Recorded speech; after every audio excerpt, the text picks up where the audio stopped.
उषा का सगा बेटा सुनील और बहू कीर्ति उन्हें उनके सौतेले बेटे के साथ छोड़कर जा रहे होते हैं।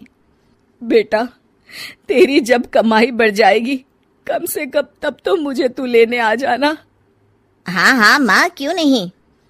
चलो भी, अब कितना लेट कर दिया है, टैक्सी इंतजार कर रही है बाहर। हाँ हाँ चलो। सुनील और कीर्ति चले जाते हैं और उषा उन्हें जाता हुआ देख उदास हो जाती है। तभी वहां निशा आ जाती है। अपनी सास को उदास देख निशा उनके पास जाती है। क्या हुआ मम्मी जी, आप तो बहुत सगा बेटा करती थी। आपके सगे बेटे ने तो आपको छोड़ दिया और चले गए अपनी अलग गृहस्थी बसाने। देख बहू, मेरे बेटे को कुछ भी कहने की जरूरत नहीं है। मुझे यकीन है कि जब उसकी तनख्वाह बढ़ जाएगी तो वो मुझे लेने जरूर आ जाएगा। हाँ, ये भी देख लेंगे कि वो लोग आपको वापस लेने आते हैं या नहीं। तब तक तो आप भी यहीं हो और मैं भी। उषा अपने बेटे के ना होने से बहुत ही उदास रहने लगती है। उन्होंने खाना खाना भी छोड़ दिया। सुनिए जी, मम्मी जी ने आज भी कुछ नहीं खाया। जब भी खाने के बारे में पूछती हूँ तो कह देती हैं भूख नहीं है और अपने कमरे में ही बैठी रहती हैं। ये सुनकर ऋषभ अपनी माँ के पास खाना लेकर जाता है। माँ, सुनील बेटा आ गया तू? ओह, तू है। माँ, मैं खाना लाया हूँ, खा लीजिए प्लीज। आप ऐसे भूखी रहेंगी तो बीमार पड़ जाएंगी। मुझे भूख नहीं है, ले जा तू खाना। ठीक है, फिर जब तक आप नहीं खाएंगी मैं भी नहीं जाने वाला यहाँ से। अरे तू क्यों जिद करता है? कहा ना मुझे भूख नहीं है।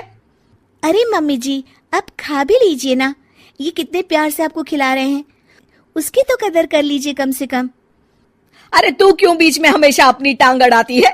ठीक है, लाओ दे दो। कम से कम खाने के बाद तुम दोनों तो इस कमरे से जाओगे। उषा खाना खा लेती है और ऋषभ और निशा ये देखकर खुश हो जाते हैं। चलो, कम से कम माँ ने खाना तो खा लिया। उषा एक दिन सुनील को फोन मिलाती है। हेलो बेटा सुनील, तू घर मिलने आ जाना बहू को लेकर।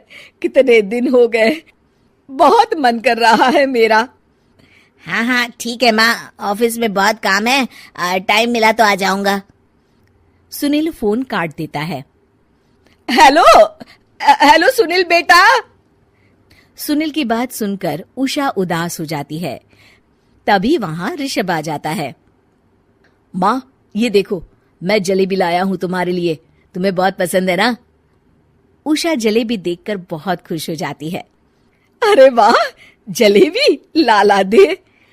उषा जलेबियां खा रही होती है और ऋषभ अपने कमरे में चला जाता है। देखा मम्मी जी, आपका ये कितना ख्याल रखते हैं, और प्यार सगे और सौतेले से नहीं आंका जा सकता। आपको उदास देखकर ये आपके लिए तुरंत जलेबी ले आए, यही तो प्यार होता है। ये कहकर निशा वहां से चली जाती है और उषा सोचने लगती है, शायद तू ठीक कह रही है बहू। उषा देखती है कि ऋषभ उसका बहुत ख्याल रखता है और उसे उसकी गलती का एहसास होने लगता है। एक दिन सुनील और कीर्ति घर पर आते हैं। उषा उन्हें देखकर खुश हो जाती है। और माँ कैसी हो? अरे बहुत अच्छी हूँ। ऋषभ और बहू मेरा बहुत ख्याल रखते हैं। वैसे मुझे नहीं लगा था कि तू आएगा बहू के साथ। क्यों, ऐसा क्यों लगा आपको माँ? बेटा, फोन पर तूने कहा था कि तुझे बहुत काम है। हाँ माँ, पर मुझे ये भी तो पता था ना कि मेरी माँ इंतजार कर रही होगी मेरा। ना बेटा ना, मैं तो इंतजार नहीं कर रही थी, मैंने तो उम्मीद ही छोड़ दी थी। सुनील को यह देखकर अजीब लग रहा होता है कि उसकी माँ ऋषभ से अब बहुत अच्छे से बात कर रही होती है और उसके आने की उनको कोई खास खुशी भी नहीं होती है।